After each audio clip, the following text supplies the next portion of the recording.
Hello to the GSD community. My name is Daniel Dioka. I'm an associate professor in practice in urban planning at the GSD, and I'm really thrilled to have the opportunity to present to you As of Right. It's actually one of two studio modules I'm offering this semester on the topic of Indigenous design and planning.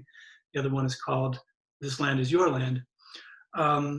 You can take one, you can take both. If you take both, there won't be much overlap since in the end, topics are quite different.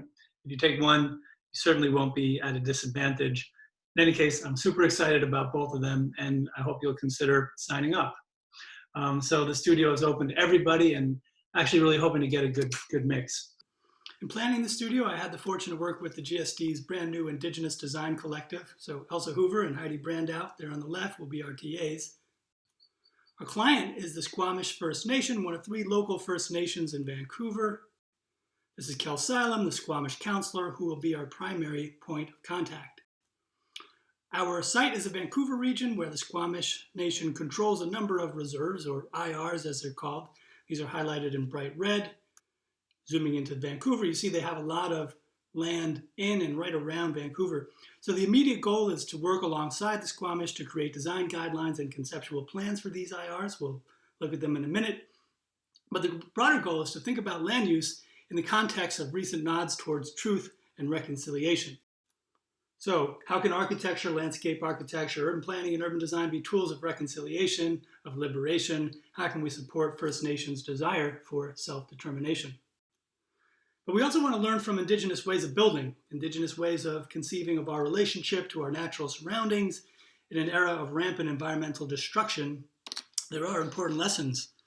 As Naomi Klein put it in her foreword to the book Unsettling Canada, quote, "A great many Canadians are discovering that First Nations land rights and title, if robustly defended, represent the most powerful barrier to the destructive, extractive mindset."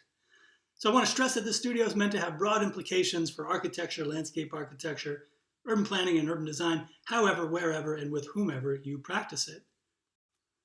A premise of the studio is that this is actually a really good time to be thinking about self-determination. In particular, for a host of reasons, a new legal landscape is emerging that offers the prospect of a certain degree of self-determination. A little bit of background. So the Royal Proclamation of 1763 decrees that First Nation land could only be acquired through treaty making.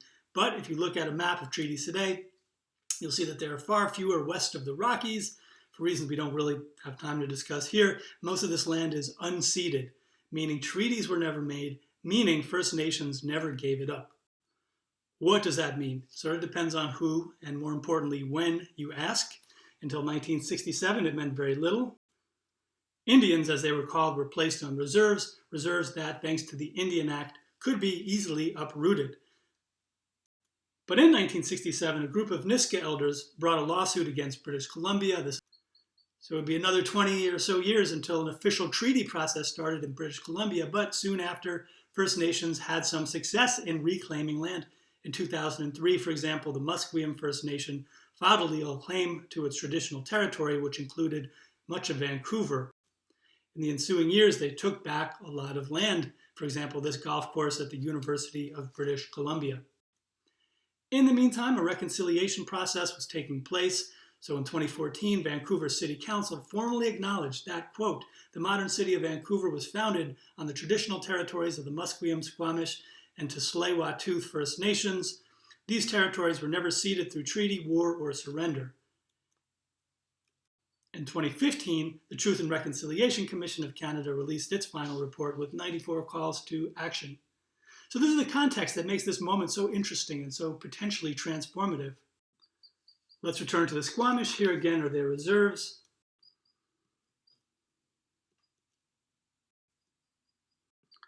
For thousands of years, this was a Squamish village. Soon after the Indian Act was passed in 1886, 80 acres were set aside for the Squamish, although again, no treaty ever gave the colonists rights over any of the Squamish land to begin with. This land is set aside, but gradually it's taken. It's taken by the Canadian Pacific Railway, by a lumberyard, by the Department of National Defense, and so on and so forth. So you get to 1947, where basically it doesn't exist anymore.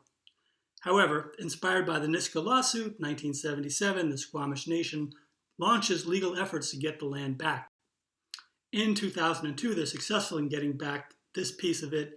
In fact, by then, the area around it, the Kitsilano neighborhood, had become trendy and expensive. In fact, here you get a sense of just how valuable this land potentially is. 2019, the Squamish unveiled their plans, 6,000 units in 11 towers, up to 56 stories in height, combination of market rental units, condominiums, below market units for Squamish people, all on that land we were just looking at. Typically described using words like staggering and unprecedented, this is indeed the single largest development on First Nation land in Canada. This is by all accounts a game changer, as you can see from these headlines, and I think this speaks to why this is such an interesting moment for us to be thinking about Indigenous land use. If this wasn't First Nation land, this would be a non-starter. This part of the city is not zoned for anything like what we see here, and were it subject to normal approvals process, it would never stand a chance. It doesn't matter because it's First Nation land, it's as of right. And the Squamish are seizing the opportunity. As Kelsilam put it, the whole city built up around our people with very little benefit. This development is going to tell the world that this is a Squamish place. That's really powerful from a First Nations rights perspective. It's also really inspiring because we're seeing the Squamish Nation visibly assert their sovereignty on these lands that they've lived on for thousands of years.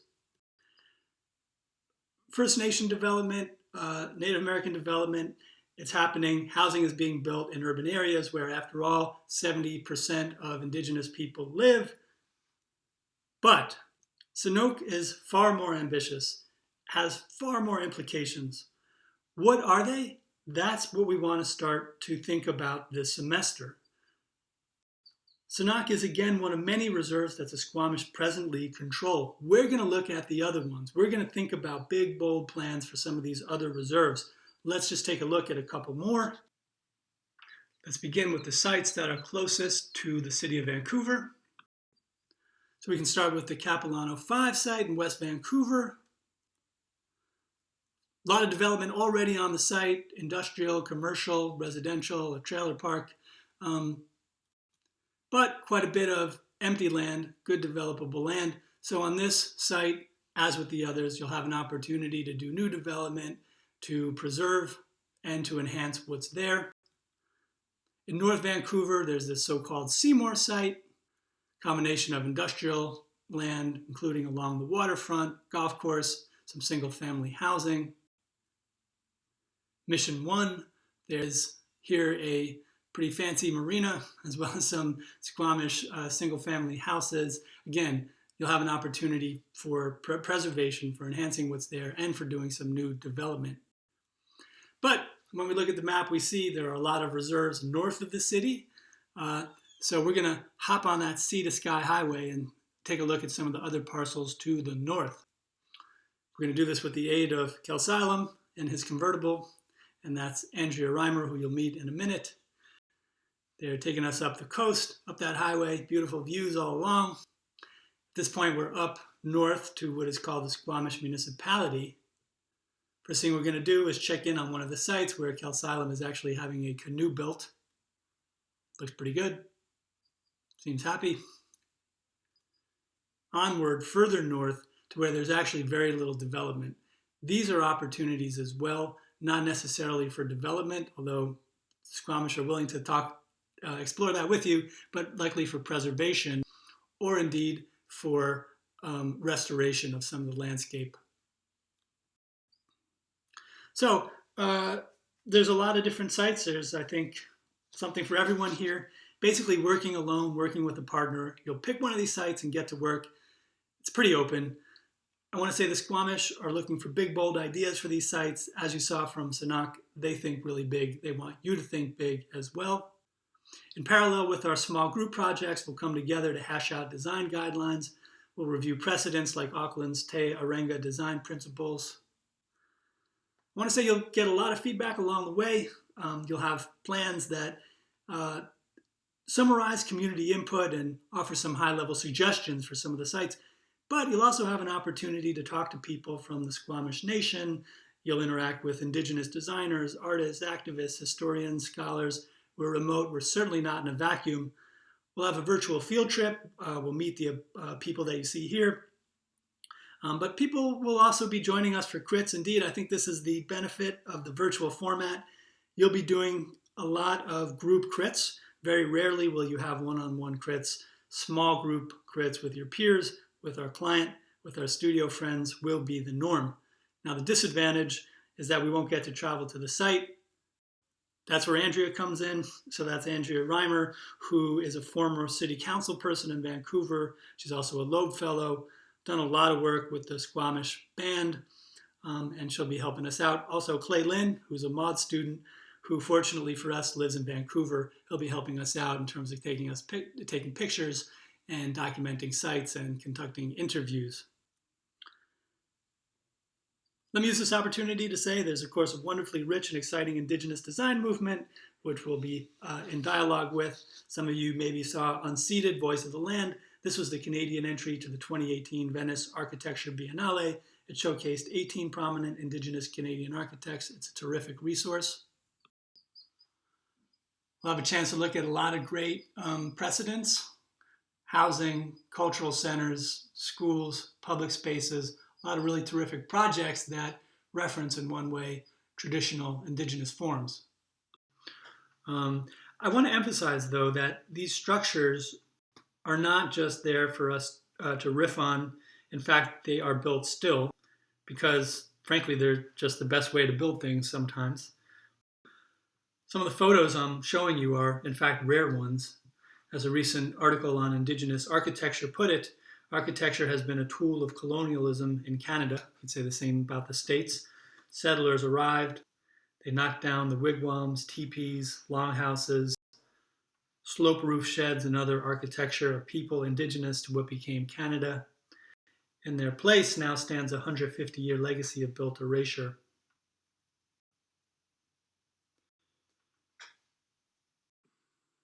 Thought I'd end by showing some work from previous studios I've taught, just to give you a flavor of the kind of stuff that comes out of my studios. So last year we looked at affordable housing in Los Angeles. Began by making board games about the politics of building affordable housing. Went on a field trip, talked to a lot of activists, architects, planners. Students then got to pick a project to work on. This is a proposal by Yashwin Lee for the future of Chinatown, presented as a graphic novel. Here's a proposed community land trust in East Los Angeles by Jose Esparza. 2018, we looked at Black Lives Matter activism in North St. Louis and made projects that addressed reparations in one way or another. For our warm-up assignment, we made a newspaper that looked at the community. We went on our field trip. Student projects were again very varied. This is a project by Mariana Paisana. It turns a prison into a community center. This is a proposal by Jakob Younghaas for a brick bank. The idea is to empower the community to capture the wealth inherent in bricks from vacant buildings, which are actually extremely valuable and sought after. 2017, we looked at refugee resettlement in the Rust Belt. Started with a mapping exercise. Students had to find a home for a refugee family. We went on our field trip where we met lots of recently resettled refugees and also people who resettle refugees. Projects were again very diverse. I think that's the larger point that I want to make here. So there's a project about trauma-informed design for a neighborhood where a lot of children were resettled. This is a public space project. There's a proposal by John Wagner and Chris Lau that proposes a fleet of mobile social services for refugees. 2016, we looked at race and housing in St. Louis. Our goal is to affirmatively further fair housing, which is something that is weirdly in the news right now in a very terrible and depressing way. For our warm-up assignment, we made comic books. Each student was assigned a different weapon of racial segregation, so thinking about appraisal and redlining to eminent domain. We are on our field trip, talk to primarily housing advocates and activists. Students chose from a wide variety of projects. There's a project by Jeremy Hartley and Women's Segovia that is a sort of curricular. Okay, so who should take the studio? good designers, good planners, obviously, but also people who are good listeners, people who are interested in sharing work, getting feedback from people inside a gun hall, also outside a gun hall. And in any case, this is an issue that I think really needs the amazing energy and creativity of GSD students in every department. It's a really good opportunity, and the timing is really good for thinking about the kind of issues we're going to be thinking about this semester. So I hope you'll consider joining. Hope to have the chance to meet you. See you later.